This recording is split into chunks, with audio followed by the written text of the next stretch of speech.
April 20. దేవుడు గర్వాన్ని దండించును. నీ ఆత్మ మీద దేవుడు తన పరిశుద్ధత అనే ముద్రను వేస్తాడు. ఈ సౌందర్య గుణమే మనలను దేవుని పోలికలోకి ఎక్కువగా తీసుకువస్తుంది.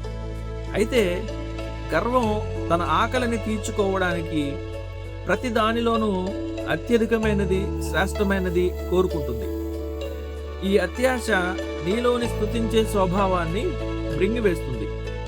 నీవు దేవుణ్ణి స్తుతించవలసిన సమయంలో నిన్ను నీవే మెచ్చుకుంటూ ఉంటావు. ఇది క్రైస్తవ ప్రేమనంతటినీ హరించివేసి ఇతర క్రైస్తవుల సహవాసాన్ని నీవు తృణీకరించేలా చేస్తుంది. ఇతరుల వరాలని గుర్తించకుండా నిన్ను అడ్డుకుంటుంది. ఎందుకంటే వారిని గుర్తిస్తే నీకు దక్కాల్సిన మహిమ తగ్గిపోతుందని అది భావిస్తుంది. చివరికి గర్వం మన అభిరుచిని ఎంతగా వికృతం చేస్తుందంటే ఇతరుల ద్వారా వచ్చే ఏది మనకు రుచించదు. ఎక్కడైతే గర్వం రాజ్యమేలుతుందో అక్కడ దేవుడు దండిస్తాడు.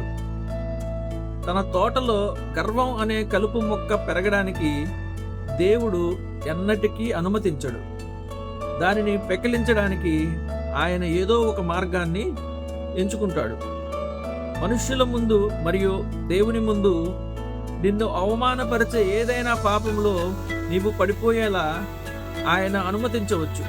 తద్వారా నీవు సిగ్గుతో దేవుని యొద్దకు పాకుతూ వచ్చేలా ఆయన చేస్తాడు. లేదా నీ గర్వం అనే బెలూన్ను పగలగొట్టడానికి ఆయన నీ శరీరంలో ఒక ముళ్ళును ఉంచవచ్చు.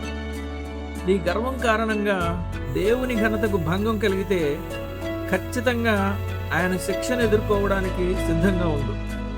గర్వం ఎక్కడైతే బలంగా వేళ్ళూని ఉంటుందో అక్కడే దేవుని దండన ఎక్కువగా ఉంటుంది. హిజ్కియా తన సంపదను చూసి అతిశయించాడు. అందుకే దేవుడు కల్దీయులను పంపి అతన్ని దోచుకునేలా చేశాడు. యోనా తన సొర చెట్టును చూసి గర్వించాడు. దేవుడు దానిని నాశనం చేయడానికి ఒక పురుగును పంపాడు. దేవుడు తన ఇతర బిడ్డల విషయంలోనే ఇంత కఠినంగా వ్యవహరించినప్పుడు నీ జీవితంలోని ఈ పాపాన్ని ఆయన చూసి చూడనట్లు వదిలేస్తాడని నీవు ఆశించగలవా?